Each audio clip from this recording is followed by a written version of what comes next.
আমাদের মধ্যে দীর্ঘ আলোচনা হয়েছে।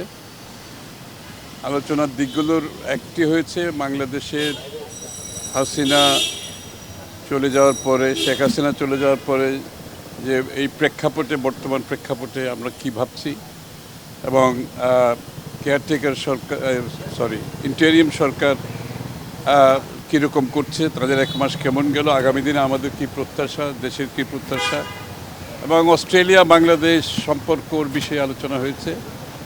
বিশেষ করে দুই দেশের মধ্যে ব্যবসা বাণিজ্য, বিনিয়োগ এবং এই অঞ্চলের জিও পলিটিক্স, জিও স্ট্র্যাটেজিক বিষয়ে আলোচনা হয়েছে। রোহিঙ্গার ব্যাপারে আলোচনা হয়েছে।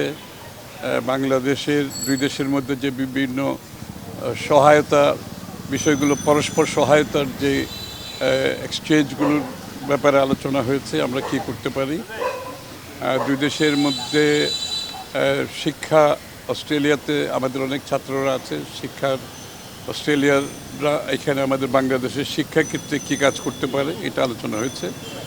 এবং বর্তমান প্রেক্ষাপটে বাংলাদেশের আমরা কবে নির্বাচনের দিকে যাচ্ছি, কতদিন নির্বাচনের জন্য কত সময় লাগতে পারে তারা জানতে চেয়েছে,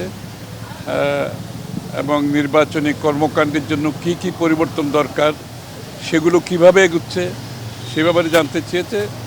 মূলত সার্বিকভাবে এগুলো আলোচনার পরে তাদের ধারণা যে যত তাড়াতাড়ি সম্ভব আমাদের বাংলাদেশে এই সমস্ত সমাধানের মাধ্যমে আগামীতে একটা আমরা সুষ্ঠু নির্বাচনের মাধ্যমে একটা গণতান্ত্রিক সরকারের অধীনে ক্ষমতা হস্তান্তরের বিষয়টি এগিয়ে যাবে।